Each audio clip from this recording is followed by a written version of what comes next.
ఈ దేశంలో ఇది ఇలాగే ఉంటే అసమానతలు పెరిగిపోతాయి, దొంగతనాలు పెరిగిపోతున్నాయి. ఒంటి మీద నుంచి ఆడపిల్లలు బయటికి వెళ్ళాలంటే భయపడుతున్నారు. ఎవరొచ్చి ఎప్పుడు దాడి చేస్తారో తెలియదు. ఇంకొకటి, ఇంతకుముందు కట్నము ఎవరైనా బాకీ ఉన్న వాళ్ళు ఇవ్వలేదనుకో, అప్పుడు తులం ఇస్తా ఉన్న వాళ్ళు 60,000 ఉండే, ఇప్పుడు 1,65,000 అయింది. ఇప్పుడు ఆ గొడవలు అవుతాయి. ఇలాంటివన్నీ కేసులు ఇప్పటికే మన కోర్టులలో పెండింగ్ పడి గుట్టలుగా ఉన్నాయి కేసులు.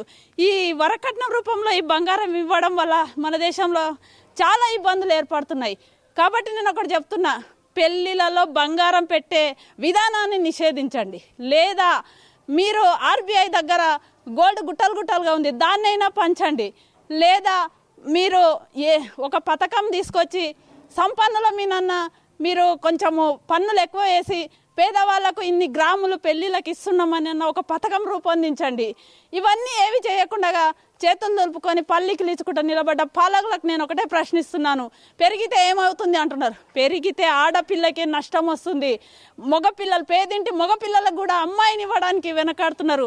మన దేశంలో మన సంస్కృతిలో పట్టు చీరలు, నగలు పెళ్ళిళ్ళలో ముఖ్య భాగము. ఇప్పుడు ఈరోజు ఆడపిల్లల దుస్తుల మీద మాట్లాడే వాళ్ళకు నేను అడుగుతున్నా, నువ్వు పట్టు చీర కట్టుకోవాలి అంటున్నావు ఆడపిల్లని, మరి ఒంటి నిండా నగలేసుకుంటేనే చీరకు అందము, మరి ఎలా కట్టుకుంటారు?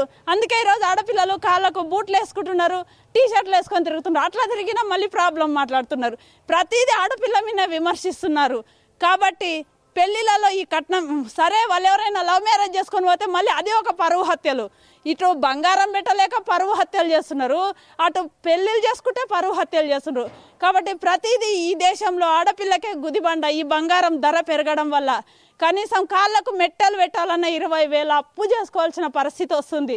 కాబట్టి ఈ దేశ పాలకులు ఆలోచించాలి. ముందు ఈ దేశ పాలకులు ఈరోజు మీరు బడ్జెట్ ప్రవేశపెడుతున్నారు, అందులో తప్పకుండా ఈ బంగారం రేటు మీద తీసుకోండి. లేదంటే మహిళలు వెళ్ళి స్ట్రైకులు చేయాల్సిన పరిస్థితి వస్తుంది, షాపుల మీద దాడులు చేయాల్సిన పరిస్థితి వస్తుందని మేము డిమాండ్ చేస్తున్నాం.